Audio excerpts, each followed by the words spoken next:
This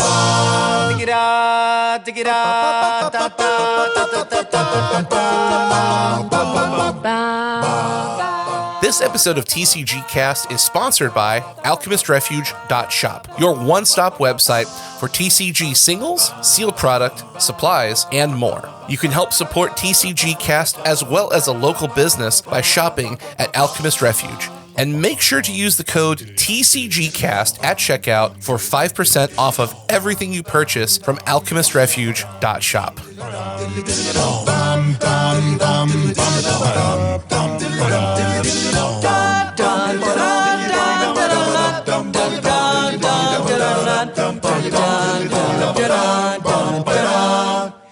All right, welcome back, ladies and gentlemen, boys and girls, to TCG Cast. We are back after a little bit of a hiatus where we played some Star Wars Unlimited, then we played some official released Star Wars Unlimited, then we got sick, and now that we've somewhat recovered, we are here to talk about pre-release, release, regular weeklies, all the fun stuff regarding Star Wars Unlimited. So with us this week are Greg and James. How is everybody doing? Yo, what's up? Happy Star Wars Day. May the 4th is coming up soon, but I mean, I guess Star Wars Unlimited decided to show up before May the 4th, so we can't even make the joke. But, shooting your shot early, huh? I don't think I could follow that up.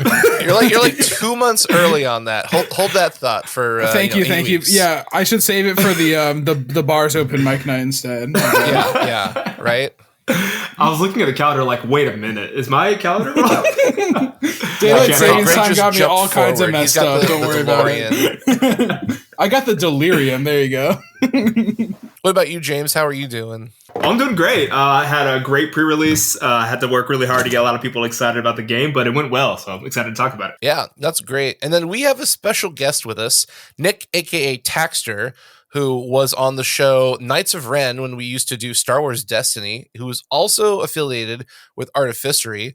He's joining us to talk a little bit about his Star Wars Unlimited experience as well. So how are you doing, Nick? Pretty good. Thanks for having me. Yeah, it's been a hot moment since you've been on here with us. Yeah, it's been since the Destiny days, and that feels like forever now. It has been many moons since Destiny was a thing. But what did they say? From the ashes rises a phoenix? Yeah, from the Star Wars game comes another Star Wars game. And basically, I like the Star Wars game. Yeah. So let's just all talk a little bit about our pre-release weekends. There was a lot of really exciting things, and we all played in different states and got to try, different decks. So who wants to lead off and talk a little bit about their pre-release weekend? Yeah, so Wisconsin, and I'm in Madison, Wisconsin, and we have a pretty great scene already brewing up here. I attended one on Friday, Saturday, and Sunday of pre-release weekend, and I think the smallest of those was like 12 people, and then we had like 23, and then like 25. And then like the day that on the Saturday that we had 25 people, there was like 3 other stores all running at the same time. So I think that entire day we had like 60 people in my city that were all playing at the same time, which is pretty good for not like one of the huge cities. So like we're at a place where there's like 4 or 5 nights a week you can go and play Unlimited around town in the various stores. Almost every store in the city is supporting it. So it's been great. Like, reception is great. Pre-release was a lot of fun.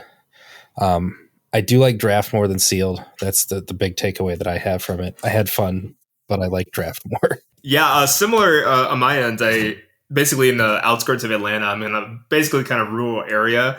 And so I kind of have to do a little bit of legwork to get people to get excited about a new game. So I'm often a person pushing things like Lorcana or pushing things like Star Wars Unlimited and having to like sort of convince the Magic players to say, come on to the dark side, come join us for pre-release. And basically got my store involved in it a couple months ago to make sure that they supported it when it came out. And then we ended up having about 16 people for pre-release, which was huge for the store that I go to. Like the store I go to, we're lucky if like 6 people show up for Lorcana most weeks. So like 16 people coming for Star Wars Unlimited was a huge win. And one thing I'll say is like the theme of that whole journey has been that usually when you mention Star Wars Unlimited, at least initially to people who haven't heard of it, they're like, I don't know. They mention FFG, they mention Star Wars, they mention the cards, whatever. And they're like, they're not sure. They're kind of on the fence. and then they sit down and play it, whether that's the starter decks, whether that's pre-release doing sealed.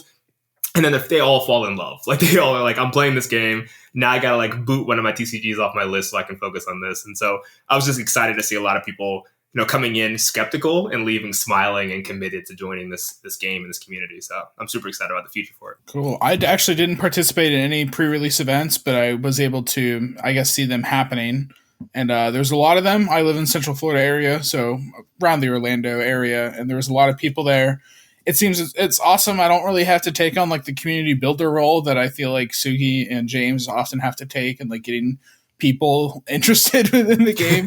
Thankfully, there's kind of just a community that's already there, and I can, kind of choose to be a part of it by going to events and things like that. But I guess it definitely takes a weight off of my shoulders playing so many games as I do that I don't really have to, take the lead on one of these. But yeah, I actually didn't get to play any pre-releases. I had some other things going on during that particular weekend. I think it just happened for one weekend, which is part of the reason why I wasn't able to do it. But I did play Sealed at the community event, and I will agree with Nick here. I think draft is definitely the superior format to go with. I think the big thing about sealed pools is that it just kind of becomes really obvious what you're going to be building, and kind of feels just like brain dead, where you kind of go on like autopilot, where it's like, all right, well, this is my best leader, these are my best colors. You pair the best leader with the best base, that you have the best colors, and then you build a deck. Whereas in draft, it actually feels like, you're really scrambling for playables, and you're trying to make sure that you're within your aspects and making sure that you don't draft too much out of color because of the aspect system and things like that. So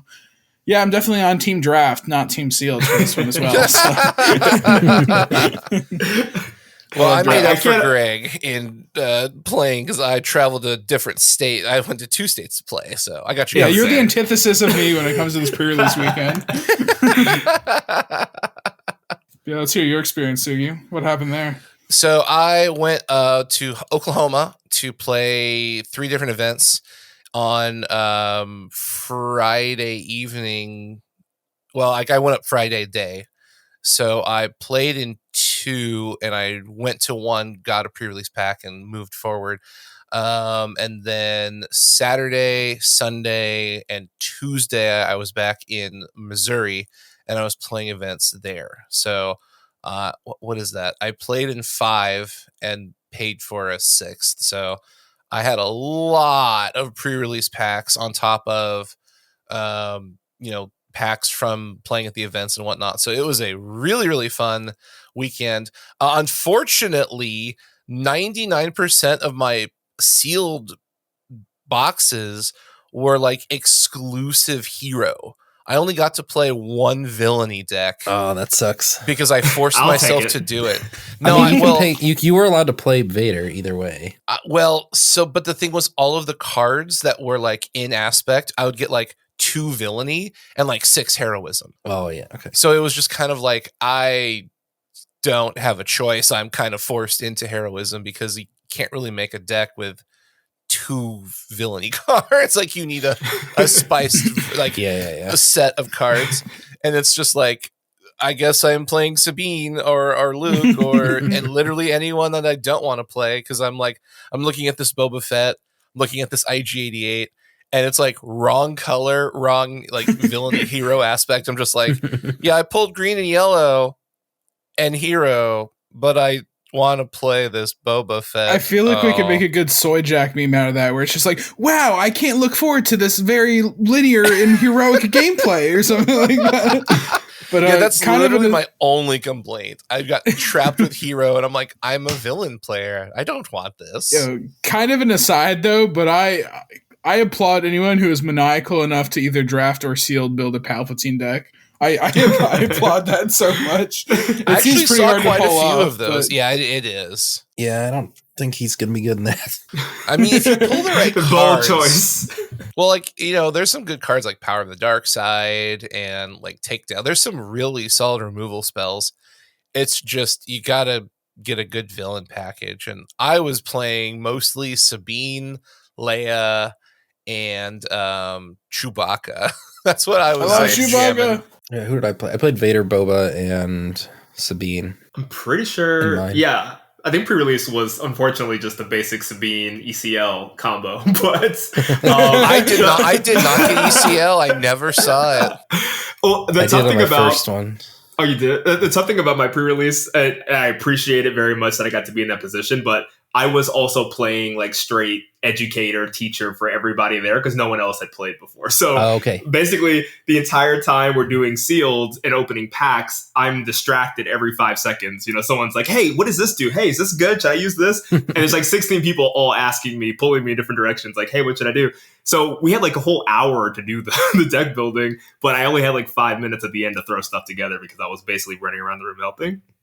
Same with during gameplay. Like I literally was like holding my cards in my hand, sweating, playing my games, and every 5 seconds, hey James, how does this interaction work? And I'm like, I got you. And guess what? The crazy part about it, the one of the store managers, I asked him if I can get a judge promo because I basically was judging the whole event. He's like, no, you did not judge the event. I'm like, Dang. what? Come on. There's no way.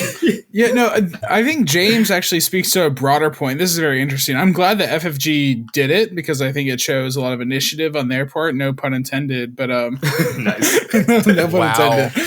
But okay, I think the big thing is that having a pre-release for a game whose rules are new to a lot of people is kind of bold. And I imagine that many communities actually experience something similar to what James said, where people like hear this new cool card game. They don't bother reading the pamphlet because they want to see the shiny Star Wars cards, right? And then they just end up not really knowing what they're doing. It actually creates a lot of very weird logistical issues, let's just say, in terms of determining who wins their matches, right? Yeah, I was Seal just is actually not the best environment to just like start playing. to just start playing either. too. Yeah, Yeah, the fair. starter deck is a lot better to do that. But I was Exactly. curious Seal's a little- about. Yeah, so I guess to my point, right, I was just curious about what you guys thought about the execution. Like, do you think in terms of a pre-release for a brand new game, this was done decently? Where areas that they could have improved on? What do you think about this experience for the first timers? Yeah, so I actually do have one complaint, and it is the whole judge promo thing. So I am lucky to have gotten a set, only because I know a store owner, and I did do some judging, and they were like, hey, you weren't technically the judge, but like you helped out, and we appreciate it, so we're going to give you a set of promos. But there were a lot of stores I was helping basically judge because the staff there didn't know how the game was played. And the problem was they had given the judge promos out to all their staff. And it was kind of like it was very much a bummer that it was like, so, what are you going to do in future events? Or like, well, probably give out the promos to our staff because they want to play. And I'm like, well, what about like people who want to help judge? And like, well, I don't know if we're going to let anyone help us. I'm like, oh, that's interesting.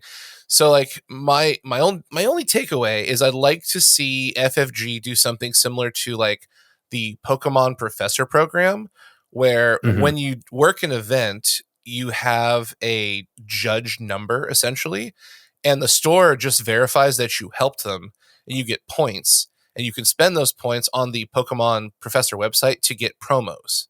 So that way, stores can't basically get the promo pack, Take it out of their hands. And Right. because Put it every right in single the store I went FFGs. to, all of the promos went to the staff, and anyone assisting got nothing. And that was just felt kind of like a bummer because on the streams and on their website, they're promoting, hey, if you help judge, you can potentially get a judge promo. And then in reality, you really can't. But if you do something similar to Pokemon, where it's all owned and operated through FFG, you just punch in your code, then the store verifies you did something, then you can go onto like an FFG website and then, just pay for shipping, get your own set of promos. Now stores can't disperse their promos amongst their staff. Like everyone has a chance to get. Yeah, that would be great. And I feel like that kind of goes in line with what FFG's talked about of like they're planning a judge program. And I'm assuming what we're seeing now is not the judge program because it's just a few like promos, but I can see them getting there. I'm a I little think that worried kind of about also this. rolls into for me how like some of the opening organized play stuff feels sloppy. Like the tournament rules, there's some holes in them that are really weird and kind of dumb feeling rules. There's The double loss. yeah, there's the tournament software, which is just not ready for anything. It didn't even work during pre-release. Yeah. Yeah, like it's bad. I'd almost rather use Tome, which was their old one. I will say, so with the pre-release, I don't know if other stores adapted the way ours did, but for the same reason of talking about, like, is seal the best way to introduce the game to somebody. I think what helped with us was the fact that we cut out a whole round of pre-release. Usually, I guess it would be 3 rounds for most pre-releases. Yeah. We cut out an entire round and give an hour for the deck building out of the 3 hours we had. And so like that was basically time to open packs, ask questions to each other, talk about decks, spend that time basically learning a little bit. But I think most people didn't do that. So I'm actually curious how anybody was able to manage that. If you just jump right into gameplay, it didn't have that time. Oh, man. The one store that I did it at, they were running a learn to play beforehand. And then they just made it best of 1 because like it just like 55 minutes was not enough for people who've never touched the game to get in a best of 3 at all. And we just did 3 best of 1s, and that was good enough for that. The one that I ran at a different store on the Saturday was best of 3, but man, all 24 people there knew how to play the game. I had like 2 judge questions for the entire time. So that place was ready to party. They knew what was going on. So that was kind of crazy. That's probably a good point to make. Is every event I went to played a completely different format, and it probably would be best for stores, or at least so FFG in the kit for the pre-release recommends doing 4 rounds, best of 3. Yeah, and so I do agree. I think 4 rounds is a little long, but like one store did 6 rounds, best of 1. One store did 3 rounds, best of 3. One store did 4 rounds, best of 1.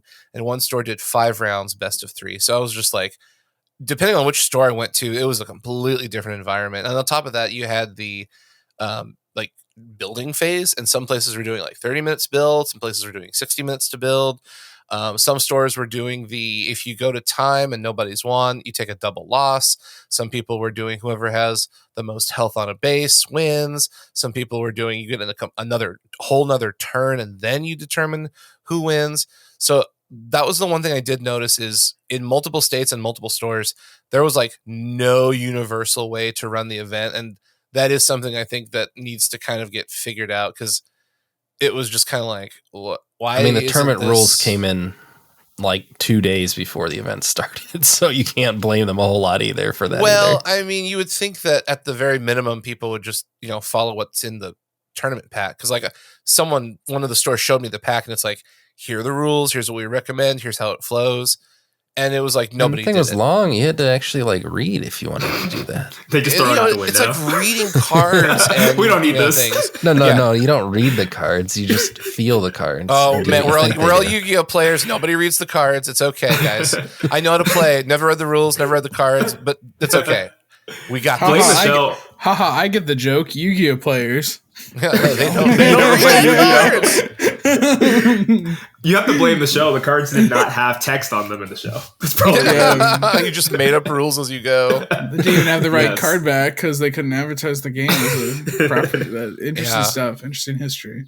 Anyway, I had a ton of fun at these events. I just started to notice there were some cracks showing that you guys have brought up, and I do think it's interesting that it seems like all of us that went to a pre-release, none of us experienced like the exact same thing, which usually like when I think about like Lorcana or any of these other games that we played recently where there's either a pre-release or a release event, they're all pretty universal. And then Star Wars Limited was kind of just like wild, wild west, which is quite fascinating actually.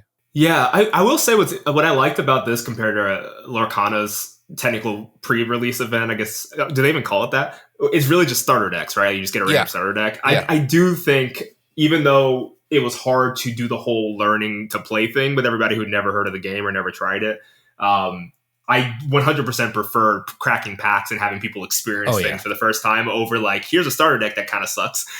Try this out. But on that note, I think the starter decks in Star Wars Unlimited are actually kind of cool. The 2 players, great. Yeah, the Vader versus Luke is really well balanced once you figure out what the back and forth is supposed to be like. I think at first, if you're not playing Vader right, it could feel like Luke is overpowered. But once you realize like the whole point is to keep up with Luke and play below curve, and when he puts on a shield, you pop it, like you have to kind of follow that. Then Vader's pretty on par, if not sometimes better. So I think the starter decks are actually really good in comparison to most games, where starter decks are kind of like you play it one time and then you never really want to touch it again. And you take like the 4 playable cards from the deck and slot them into your constructed deck. Yeah. Exactly. If 4 cards, sometimes it's like a measly 1 that you have to buy 4 starter decks for. Oh my god. Exactly. Yeah. Which is usually the case. That's another thing to praise them for. The starter decks literally have play sets of all of the unique cards in them, which is amazing. You just buy one starter deck and you pull out your Luke's lightsabers and you pull out your C-3POs. It's really nice to see that. It's really refreshing. I will say that I've played the starter deck game like 30 times because I've been spending a lot of time teaching people how to play, like getting people like bought into it. And I still think the starter decks are fun, which is completely rare. You don't have to play. Yeah, I think it was a good standalone experience. I did a lot more of that like before the game came out because I had proxies of the starter, trying to drum up some interest. I honestly did not know much about this until this group dragged me to the community event in Minnesota. And then I was like, I love this game. This game is amazing. I have to tell everyone about this. I had no clue that I was going to like this. He showed up having playing no games. He's like, guys, I haven't lost anything. I can't stop winning. It's like, I honestly thought I was being punked. Like I thought that people were letting me win like it was a charity thing. They were not. Because the designers were for letting me win. It was Lake James actually like this game charity event. Yeah, that's what I thought. Like this game. That's funny. There was a point when I questioned my entire reality with that exact thing. I was like, wait a minute. Oh boy. Star Wars existential dread. Uh-oh. Got him. But no, I'm hooked. This is definitely my top game at the moment, and I'm all about pushing it and making sure people get excited about playing. So, which is awesome. Like I never thought that would happen, but yeah, it's awesome that this is your number one, James. Yeah, I would have never thought, which is crazy because this is going to sound like blasphemy, but I am not the biggest Star Wars head. I know Star Wars, I like Star Wars, but I can't say like I'm nearly as big of a fan of as a lot of people who love Star Wars, and so. The IP isn't even the thing that sold me. It was just the game is so good. And obviously I like the characters, like seeing Luke and C-3PO on cards, like that's pretty cool. But it's the fact that the game is so well designed and interactive and engaging that I think that as soon as somebody sits down and tries it, they're in love. And that's huge. Usually a lot of people lean on their IP and that's kind of all they have. Yeah. Now I just need Jar Jar as a leader. Yeah, I think that's something that's kind of interesting. Not to get too off topic, but I think it's something that's really interesting about the trading card industry as a whole right now, where it's like it feels like having an IP backing to help out your game is very helpful to help boost sales, but also not really necessary because I know a lot of people in my area that just like card games. They're just like, yeah, this is just I really like a mechanical foundation. But yeah, I don't know if you guys have noticed that Flesh recently. and Blood off, right? Like just being a good mechanical game. Yeah, but I think it's interesting for sure. Flesh and Blood is kind of the one to kind of break the mold when it comes to that. But I'd wager to say that like 95% of the current trading card games on the market have an IP backing them that aren't like the big 3 that kind of started with their own IP, right? So if it's you like, look at the top of the TCG player list, yeah. Yeah. Yu-Gi-Oh, Pokemon, Digimon, One Dragon Piece, Ball, Disney Wakanda. Disney, right? And so it's like, I mean, it's interesting to just see how many games are tied to IPs. And like, honestly, I think new games without an IP backing are going to have to kind of fight uphill nowadays. But yeah, we can talk more about the industry at large in another episode, not to sidetrack us too much. Just bring back Duel Masters and Greg will be happy. Yeah, Duel Masters. What? I just perked up. What's happening? we what said about Duel the Masters? What do you want me to talk about?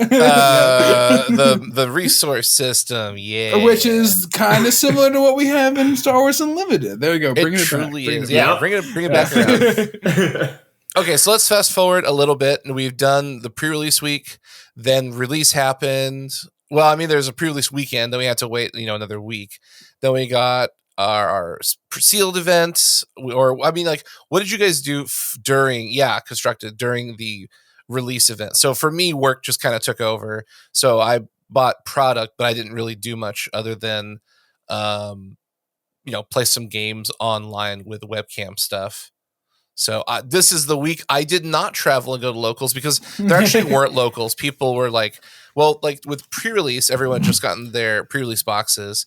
And then during release weekend, basically the entire city sold out. So people were getting product, but everyone was just kind of like building decks and like trying out stuff. So there wasn't like a actual weekly. This week is the first week where stores are doing like regular weeklies because everyone was just kind of getting ready and prepping and just casually having fun, if that makes sense. Yeah. So like this is the I first had week where one we're going to last have OP packs and actual like events going on. Yeah, that's always fun. We had I've our done first one last week and it was great. Oh, go ahead. Did you just do a constructed one? Yeah, it was a constructed one. And it was, I got to be honest, it's kind of the beginning of these sort of TCGs where nobody has a perfect, 50 card list. They don't have all their singles yet. It's kind of fun because everybody's just kind of throwing together janky upgrades of what they got from pre-release or from the starter decks. And so like I had a lot of fun the fact that when I showed up for the first league, not a single person brought, what is considered to be the 3 top decks at the moment. Aiden and Boba and Sabine. We all kind of like, I guess we all were subconsciously on the same page of let's not do that for a little bit and then we'll get to the super sweaty version of this. So it was kind of cool to just like see a Cassian, see a Hera, see a Leia, see a who else? A Palpatine. And just like that being the first league. And I gotta say props to the OP pack approach. I think that's something that I've been missing in a lot of other games where like you show up and like you're really there just to like play and maybe win a little store credit. Especially with Lorcana, like we don't have any prize support in my area for Lorcana. So like the fact that just showing up and participating, like actually being there and playing with everybody, you get this pack, just added so much more to the experience of everybody opening it up and seeing what they got. And I don't know. I know other games in other areas might do it, but I kind of hope that Lorcana picks that kind of approach up where you get to come in and participation is what earns you, packs or product. Yeah, I agree with you, James. It's awesome that we aren't just in Boba, Aiden, Sabine wasteland right now. So I'm sure it'll get there at some point, right? Oh, it's happening. Those are what ostensibly or like not even ostensibly. They probably just are the 3 best decks. Is that the common consensus right now? I think it's it's the yeah. I mean that's it's what the early says. consensus. I think green is overrated, or at least I think everyone's overrating Energy Conversion Lab. It's very good. I think that we need to open our eyes more as a community. I mean, we have so many more eyes in the game now. I think that there's room to find things. Like there's no way that Boba isn't going to be a top deck, right? Like Boba's stupid. However, Nick and I have found some things that have been kind of crunching on Boba. Dude, I love Cheer It. That's the one. That's the first. That's what I'm going to deck bring I made. And Nick built a control Chirrut deck, and he 4-0'd my Boba, and I have the net. We built the net deck Boba, the one that everyone's talking about because I have all the cards based. Yeah, like everything like 100% carbon copied just to test. I couldn't even deal more than like 10 damage to your base, and you healed everything off. It was ridiculous. Yeah. What colors are the Chirrut? Because that's what I want to bring to my next. I've been running red. That's what I'm going to bring. Sweet. It's red. You get the extra like removal stuff, and like you get all the early game drops, like the good space. Like basically, by putting in the good red units that Hero gets, you can go toe to toe with the aggro because you just trade with them. Totally. You force throwing? Oh yeah. That's a staple. It's force throws and then like the buffing Cheer It. I hate force throw. That card hurts so much. But we revealed that card. We did. That was our baby. It hurt when Nick was like force throw. Oh my god! Every time he force throwed me, it was either I had to discard a 2-cost removal or control piece, or all I had in my hand were 4 and 5 something drops. Huge. Yeah, yeah. One game he hit me for 6 when all I had was a Fet's Fire Spray, and I'm just like, oh my gosh. Why is this happening? Well, you're getting me really excited because I was worried that I'm going to bring this Chirrut deck that apparently is not supposed to be amazing, and I was going to bring it anyways. I think it's good. It's really annoying. However, not be the best thing out there, but so like we tested against Boba Green. We did not test against aggro. We did not test against a control matchup. I played against Gandork on an Artificery stream on Thursday, and we played. So he played Vader Blue, like all super mega control, barely play units Vader. Yeah.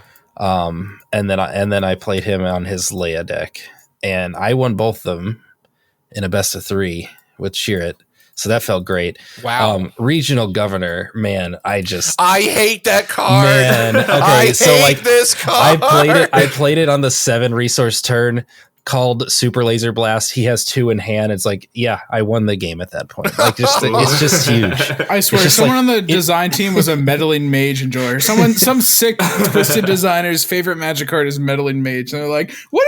No, Nick played a regional governor on me, and what did you call when I was playing Han? I think it was. Oh, I called. Oh, it's Red 3. Oh, yeah, but I should have called Wing Leader that game. Yeah, I had 3 wing leaders back to back to back. I'm glad I bought in locals. Oh man, the other fun thing in locals when I played on my constructed night, dude was playing Leia, and he played like Academy Training and Wing Leaders on Leia. Basically, Leia got up to being like a 9-12. And I'm like, I can't deal with this. And then I entrenched her. And then she didn't do anything for the rest of it. She killed my Chirrut. My Chirrut ended up with 24 damage on it that round before he actually ended up dying. And I Carabasted her for 15 to finish her off. It's just like, man, this is just a silly, like, I mean, but it's great. Like, Chirrut is very fun. That's, I think, the thing that I love the most. Like, you get to see a lot of, I feel like, different lines of play in the game with that I have been like playing like stuff like Boba. You got me dancing in my seat because I'm super excited for locals now. Because it's between that, in terms of my fun decks that I want to try to make work, is that and Han. Like, I just want to make them work. I feel like James is kind of going like, man, I want to play Han games deck right now. Oh, no. What was that? So I've got good news for you. I'm actually working on a Han deck. Nick and I did test that one out. That went undefeated. Now again, want to be very clear. We only played 5 or 6 games, so it's a small sample size. We didn't play against every single deck. We're testing stuff out. But I'm running Han and Red as well. It's basically discount Sabine. So you've got all the standard stuff like K2SO, Red 3, Wing Leader, A-Wing, For a Cause I Believe in. The big thing that you get out of Han is you're able to get some of these massive threats on the field a turn faster. So K2 is 4 resources. Well, you could cheat one out with Han and get him out, on turn 2. On turn 1, when you have 2 resources, if you pull the nuts, you can get Falcon or you can get Ezra. This is a deck that also uses Black 1, where you can dump your hand and draw 3, because Han is taking cards out of the hand to turn them into resources, then defeat them. So you can get some. I think really Han is the only person you can play Black 1 in now. That card's pretty bad otherwise. Only one. But we saw a game where, what was it? You can get to 6 pretty quick because you have 4 resources online. You activate Han to play one from your hands. You're at 5. That brings him out.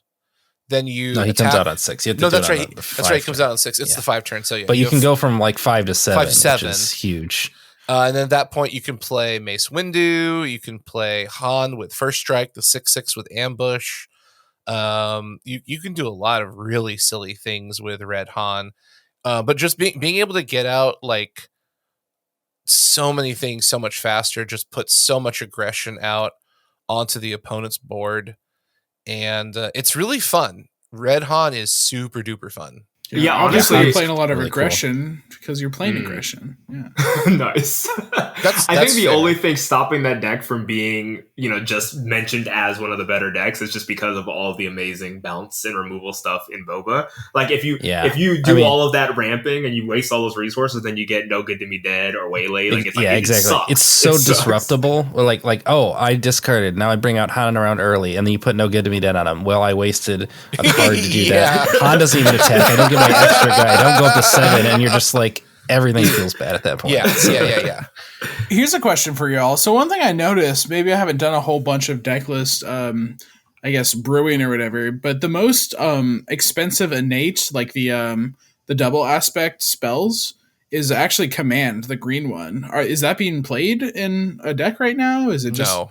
I don't know why it's the most expensive. Yeah, maybe if you're playing because it's in Hera. Hera. That's the only reason it's probably more expensive, because the other ones aren't being played at all, but Hera makes you play that. Cunning and double yellow Boba is a thing. Yeah. Is it really? Yeah. Yeah. Oh, yeah. Double yellow Boba is like the best monocolored deck right now, I think. Just because all 3 of the yellow double aspect cards are playable. Well, because you can run I would Tina not say the Bouncer same for and Bodhi. Tina Bouncer can be good. Bodhi can and then be Cunning. insane. if we were to try to force command into a deck, what do you think the shell for that would be? Are you talking about hero or villain? I don't know. Either Or just deck. the card? Just like, okay, honestly, I'm asking this because I pulled 3 and I want to put them somewhere. Okay, Tarkin? the truth, Tarkin yeah. is my guess. I was Tarkin going to say might be your best Tarkin Thank is you, your best Nick. shot. We'll try to force something with it. Thank you. Actually, I could see Palpatine too, Okay. because I'll give it a you shot could get and some let you know. gas with Wait, Palpatine control, because you have Traitorous and OB. You still have access to some of the good removal spells and the disruption spells. Yeah. Tarkin Okay. is Those are faster. really- It's going to be villain, I'm pretty sure. So it's just Palpatine or Tarkin. Yeah. Those are your options. Well, Okay, I could see an argument for U-Wing reinforcement. That card is just dumb. So what would your hero be? Because it's Hera. I mean, you could do Or it with Leia. Leia. I mean, you Hera. could try it with Leia. I mean, Leia's not I bad. do think Leia because you have Rebel outside of Assault. aggro is unexplored. And I think that she could be a pretty solid, like, mid-range. Well, because the Yeah, thing is, she's- like, if you do it right and you like early game use your bodies as like removal, like aggression, Exactly. you can set up for a super big home 1 play where like you use Akbar for restore. Eulaton. What's Bright Hope as a sentinel? You can keep your space units really high and protected. And then you could use you've got Battlefield Marine as a 3/3. You've got the what's the Sentinel one? That's the 4/3 Echo-based Defender. Yeah, Yeah, those starting green units are just insane. like if you could slow the game down, Leia and double green could be the place to play in hero, and then you can just use U-Wing reinforcement, slap a Yeah. couple really awkward 7-drops in where you could have like Luke, Mace. What else? You could do Han Solo, First Strike Han Solo. Maybe 'cause, like, throw if you do If you do turn to Echo-based Defender and you have the initiative and they don't get to attack into it, you turn 3 you play that command, give it 2 XP. Now it's basically unkillable, and then you also ramp, and then you pull Leia out, and then you're just like, well, that actually seems like a phenomenal line of play. That doesn't sound too bad actually. Pretty good. Because at that point, Strong stuff. Echo-based Defender is a 6/5. Yeah, I don't think anything. And Most then you're people could sitting play on. I mean, you probably have to like play like your fleet lieutenant kind of like pumping or a surprise strike to get. Well, through that. you also have what's the X-wing that gives you wing leader? You can give +2 Wing leader, yeah. experience tokens as well. Yeah, that Which doesn't is sound funny too 'cause that's terrible what command actually. does. Experience tokens the deck. Yeah, you could do like Battlefield Marine, and then next turn you could do Wing Leader and make it a 5/5. I still only have 1 command, so I don't get to try that one out yet. Huh? I actually kind of like that idea. That's not bad. Yeah. Good job, Does Greg. this? Thank you. Does the second mode of command count? Like, suppose that you give experience tokens to something, and then you choose something equal to its power. What's the ruling on that? Is it power after experience tokens, or just power? Which one for the damage equal to the Yeah, power? I the believe second it'd be mode. after. I mean, it's whichever Maybe one you after. choose to do. You choose which one you want to do Choose. first. Yeah. So Yeah, if you but choose to do the does- damage before the XP, then you do does- the damage first. Does the power count experience tokens though, or is it just printed Yeah, power? yeah. No, Yeah. it should Cool. count it. Well, those two modes sound pretty good to me. The downside of that is the fact that it's non-uniques only, and everybody plays a crap load of It's uniques. uniques, so- yeah. Those 2 words And thus made command that card can't even way be worse. used. It significantly because it is no longer usable against leaders either. And I that would know have been for a fact when they insanely good. designed it said just you deal damage to any unit, and they were like, "Oh, Oh, they had to this have is changed too that good." because of that. Yeah. It would have been the best double aspect card if it could hit anything because it would kill leaders. It would kill any, yeah, of course. Well, I mean, it would also turns it into basically you pick these 2 modes, give +2/+2, and then you deal damage, And then like snipe. It's OB. Yeah. It's an OB for 4 in faction, and it's an OB if you're running a different color for 6. I love how this podcast has just turned into the Command and 8 cast, but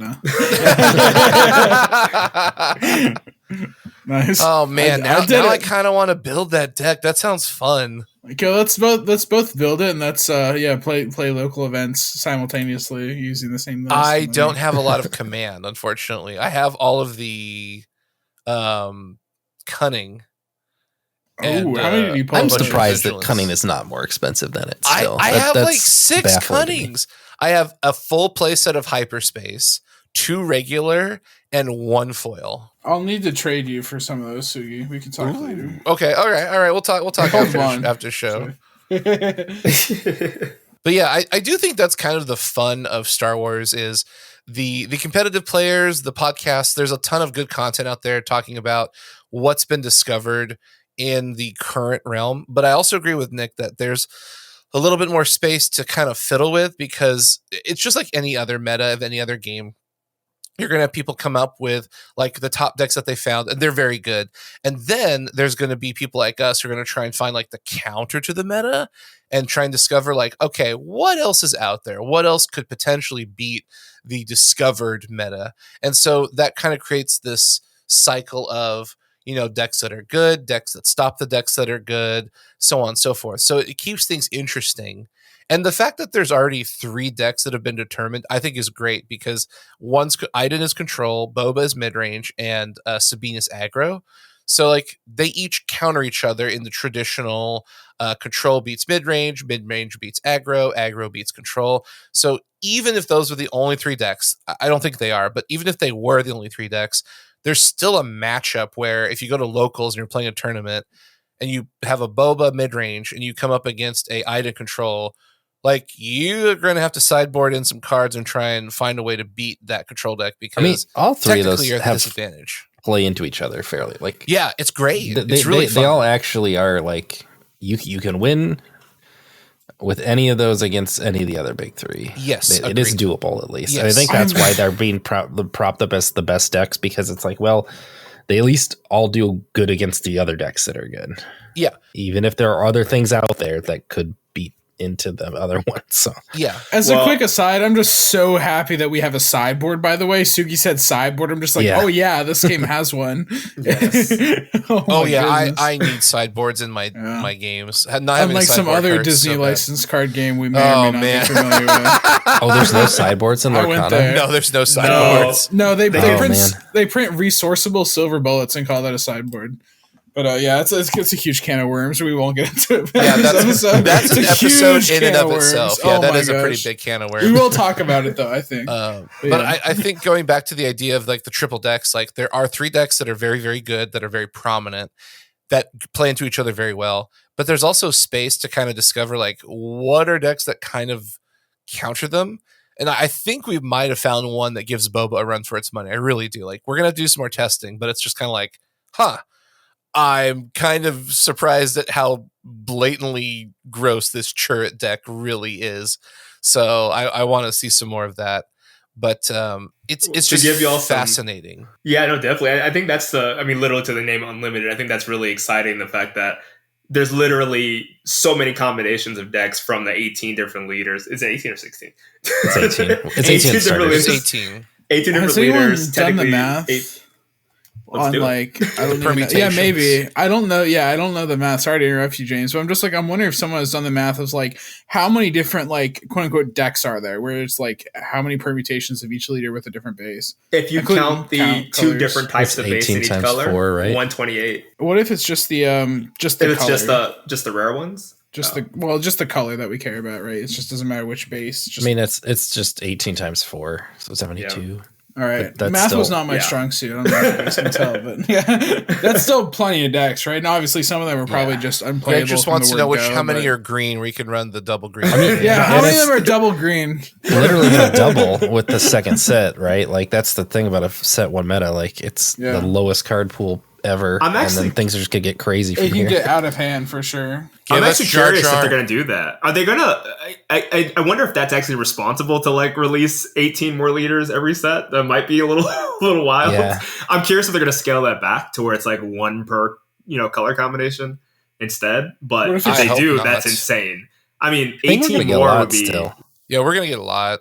I mean, the thing is, like Kylo, Rey. We're gonna get Bobas that are like better than everything. There'll probably be something that sticks out from each set that just feels a little bit better than the others. We know there's Mandalorian. We know there's Moff Gideon. We've got pictures of Rey and Kylo, so I'm going to assume that we're going to get Rey and leaders Kylo. at that point. Yeah. Yeah, they already said Bad Batch, so I'm going to also assume that they someone, did? I didn't hear that. Bad That's Batch cool. has said they're going to be in set 2, so I'm assuming like Hunter. That could be a mix of leaders. I don't think they're not going to all be leaders. That would no. be crazy. Like it's going to be like the leader. it's going to be like Hera as the leader, and then the others are characters. But I'm assuming Hunter is the leader. Right. I mean, we could see like Hunter as a hero and like Crosshair as a villain. That'd be interesting. There's so many things they could do, and then they've already mentioned Jango Fett on Fire Spray, so he's going to be in a future set. So we know he's coming. But he could be in the one after that too, because that's true. Like kind of like the Fall Republic. I'm not saying Jeremy did or didn't say it, but he didn't say no that there's not a Jar Jar coming in set 2. Oh my god! So we'll just leave that right there. Just saying, Jar Jar's my boy. I'm gonna run him. I think. Don't hold me to that. If he's terrible, I'm not running him. I just hope that it's a really silly, fun deck that everybody can laugh at. But I hope it's good too. But just like it's more of a silly, fun thing. Than I really hope Jar serious. Jar is like, go find those old Star Wars Destiny dice. You can every time you attack with him, you can roll the dice. You get special. And every single effects. time you have to say Misa Jar Jar Binks. Oh no, get out of here! No. But he had a lot of blanks in Destiny. Don't worry about it. Not a problem. Yahtzee Simulator 2016. That's pretty fun. Okay, last thing we should talk about before we get on out of here. Greg, you had a very good topic you wanted to bring up that I think is worth a little bit of a discussion time before we wrap up the show. So why don't you tell us what you thought about your sealed opening experience for Star Wars Unlimited? Yeah, so I hate to be a Debbie Downer when it comes to this stuff, but I opened a case or 6 boxes worth and a couple more from locals and community event, things like that. 9 boxes. First box was all sunshine and rainbows. There was a moment that hit me. It dawned upon me when I was opening up my case when it finally showed up in the mail. I was opening. I'm like, wow, I'm not having fun. And I think that mainly speaks to the fact that I don't love the ratios from Star Wars Unlimited. I think it averages, what do we think, 3 to 5 legendaries a box? Is that it should that be? sound I about think right? it's right around 4. It's below 4, I think, but like not by much. If you're So, not including the full arts and foils, then it's only 3 normal ones. But 3, everything else- but then when you include those, it gets you closer to about 4 total. Mhm. Yeah. So, I mean, I think it's an interesting conversation for sure. I may be spoiled because I'm a fan of many card games that originate from Japan. So games like One Piece, Cardfight Vanguard, basically anything by Bandai, Dragon Ball, Digimon, things like that. One thing that's great about their cases is that they're very preset like ratios of cards that you can expect. Like I think in One Piece it's like 7 SR, which is that game's legendary basically per box, 1 secret, which is like they do like unique secret things like that. But essentially if you buy a case, you more or less know what you're getting yourself into versus Star Wars Unlimited. I don't know how they were able to figure out this semi-randomization in the factory, but it really does feel like a roulette wheel. Like it doesn't seem like there's really too much that you can really pinpoint. And maybe I heard there's some mapping stuff there, but like really it never felt like I knew what I was getting myself into. And that being said, I pulled 9 boxes. I think James has pulled many more than 9 boxes, and like I'm still 11.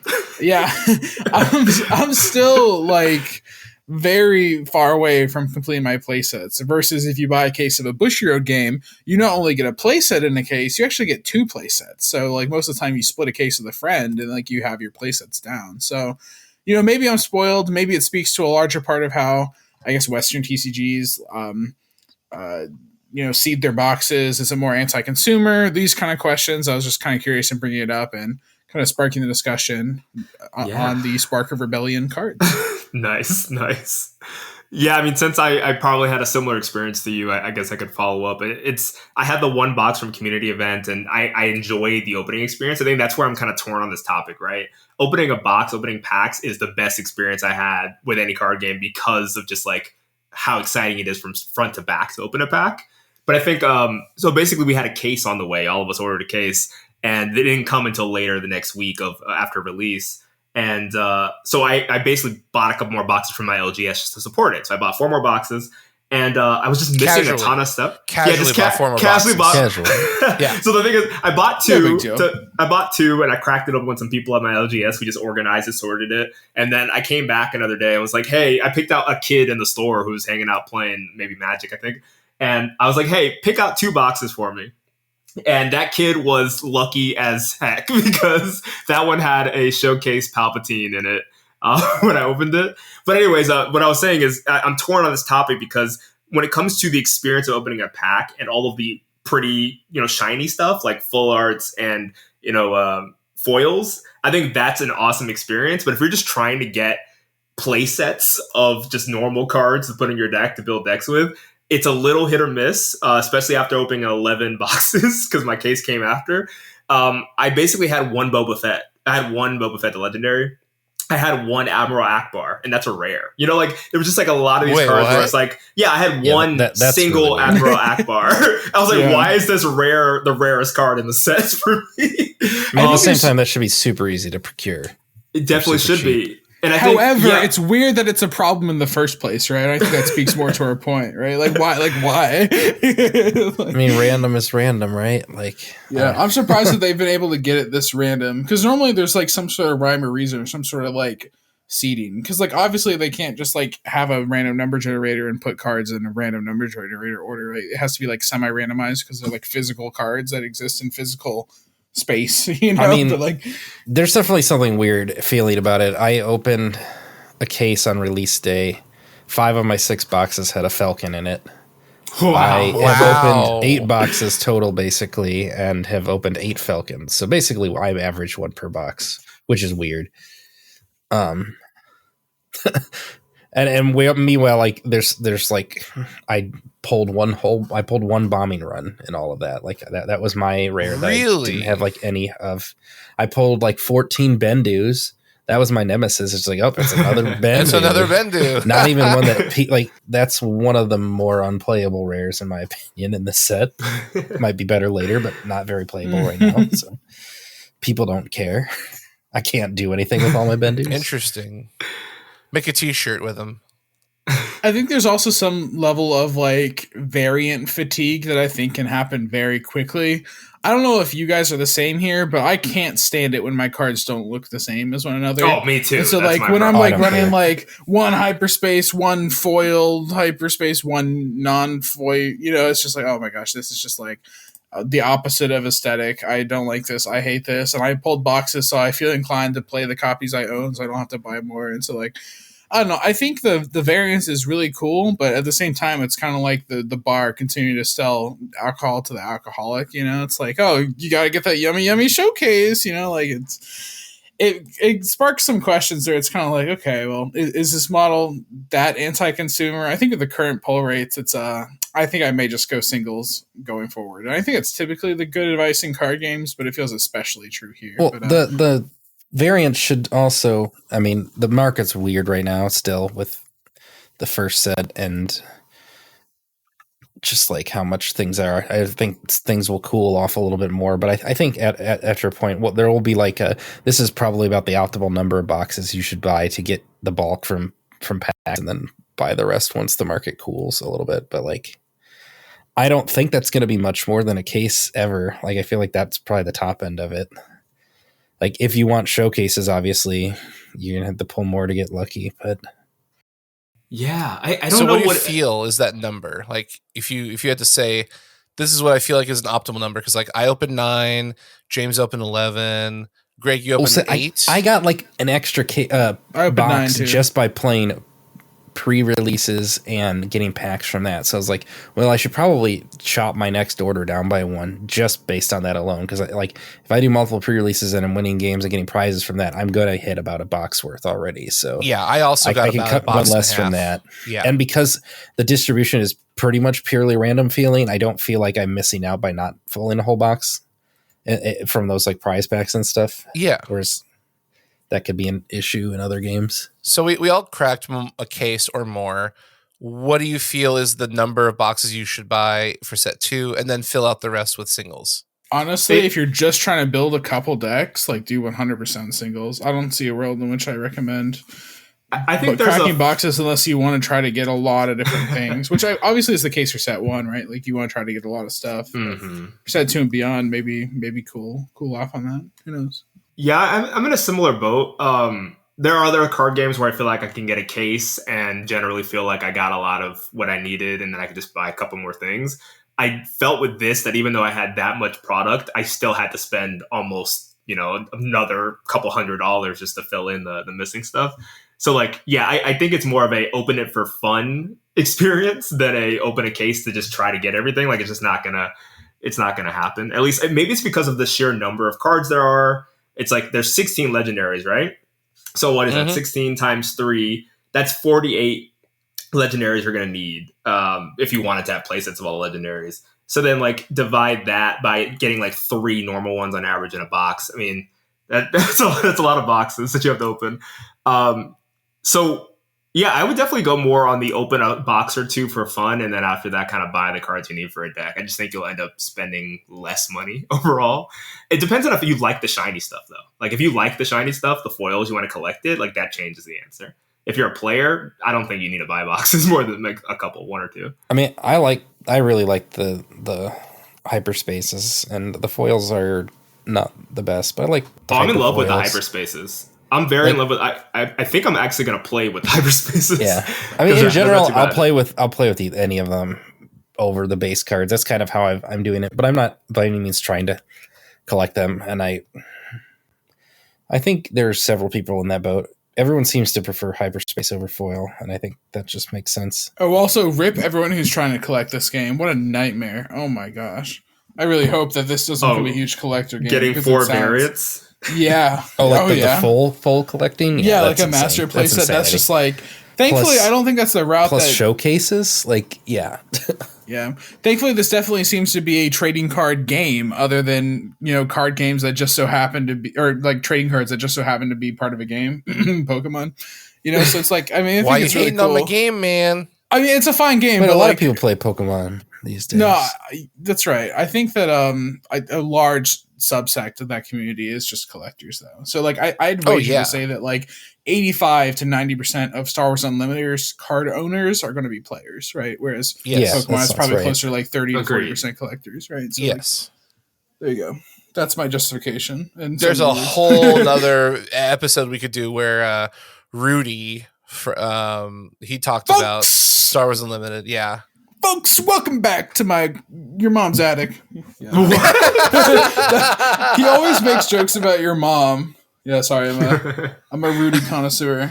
Oh man, the super TLDR of the video he did was he thinks the game will be around for a while, but he doesn't think it's a good idea for speculators and investors to get into Star Wars. So it's kind of like the best of all the worlds, where the players are going to have a game that's not going to cost a fortune. Speculators aren't going to jump in and buy all the product up like we had with Lorcana. But as we've seen, stores are buying into it. Players are buying into it.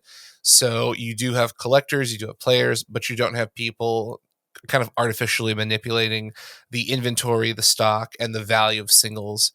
So I can't really complain. I think that's a good thing. But let's wrap this up. It's been a great episode. We've got a lot of great stuff to talk about in the future. And Nick, we'll definitely have you on. But yeah, starting with our guest, what are some of your final thoughts coming away from playing with your pre-release events, getting your sealed product, building constructed stuff, talking about pull rates? Are you still having fun? Like what is your next week or two of Star Wars Unlimited looking like? What are you going to be working on? Who we starting with? Me? Nick, yeah.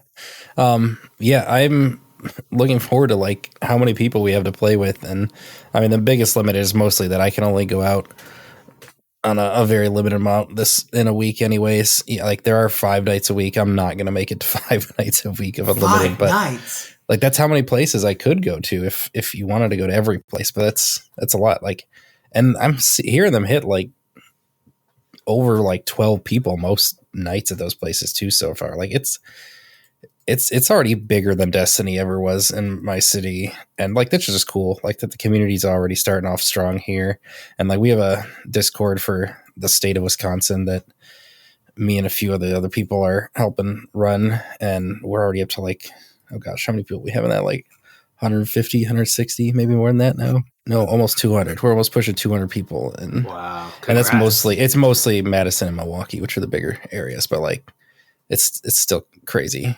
And I'm just looking forward to play with people. I'm looking forward to build my first Twin Suns deck and playing that at some point too, because that's how you can show off your bling cards too. What leaders are you thinking? I mean, I think it's probably a pretty classic combo, but I do really want to try Krennic and Grand Inquisitor. I feel like they just jive together so well. I know MJ, one of the main designer of the multiplayers, talked about how that was like their favorite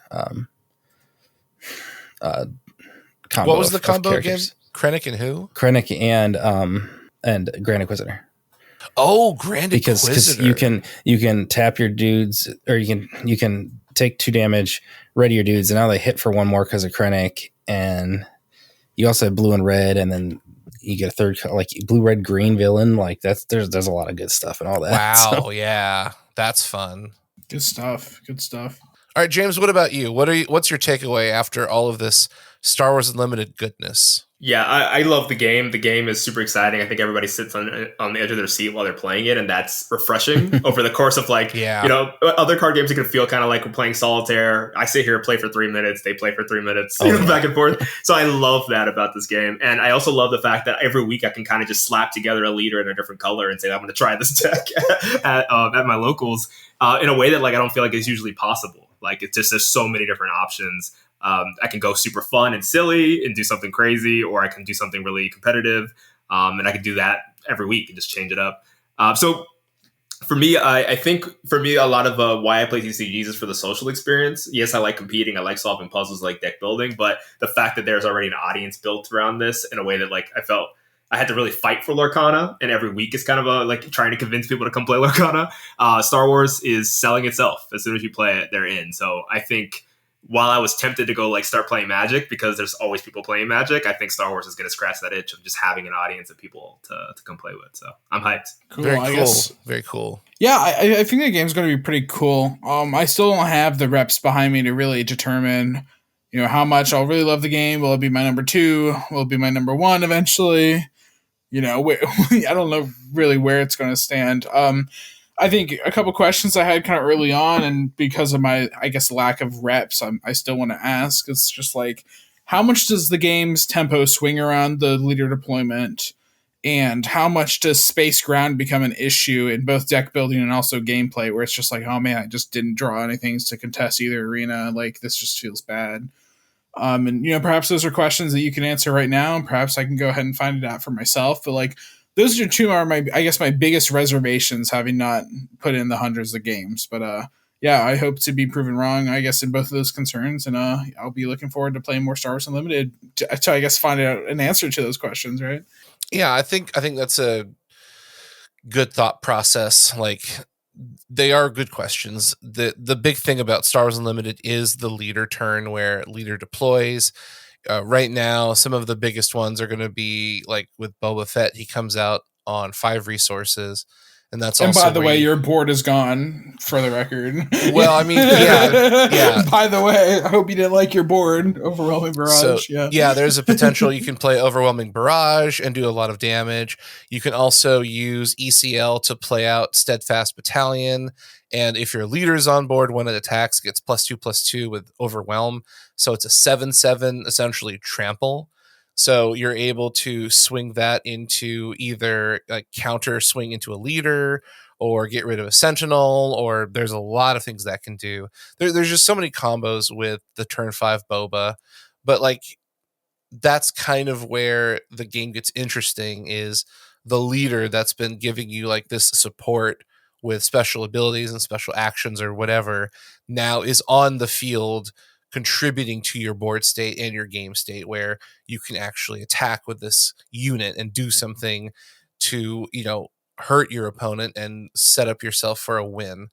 And it's kind of cool seeing Boba on the field, or Luke on the field, or whichever leader you're playing, that they're actually there in the fight doing something. And that's probably one of Star Wars Unlimited's greatest like mechanics that makes you as the player feel like something really epic is happening. Good points. Thumbs up. I kind of compared the leader mechanic, if you want to compare the other game you're playing right now, or Lorcana. Like, Lorcana's big pivotal thing is almost like the singing mechanic of getting things out for free. And the leader is the same thing to me. Like, it's kind of like planning it out to where you're getting this free thing and make sure you don't waste it. You have to make sure you use it wisely. Don't do it before they have their resources exhausted. So it's sort of like the singing from Lorcana in Star Wars Unlimited is what the leader stands for me. What are you playing? Huh? Cookie clicker, apparently. Someone's playing a game. I can hear it. I love that man is playing Galaga. That man's playing Galaga. He thought he wouldn't notice, but we did. Toshi Station to get some power converters. All right, I'll wrap us up and then we can get some rest. So here we go. 3, 2, 1. All right, well, that is the end of this week's episode. Thank you, everyone, for joining us. It has been a blast.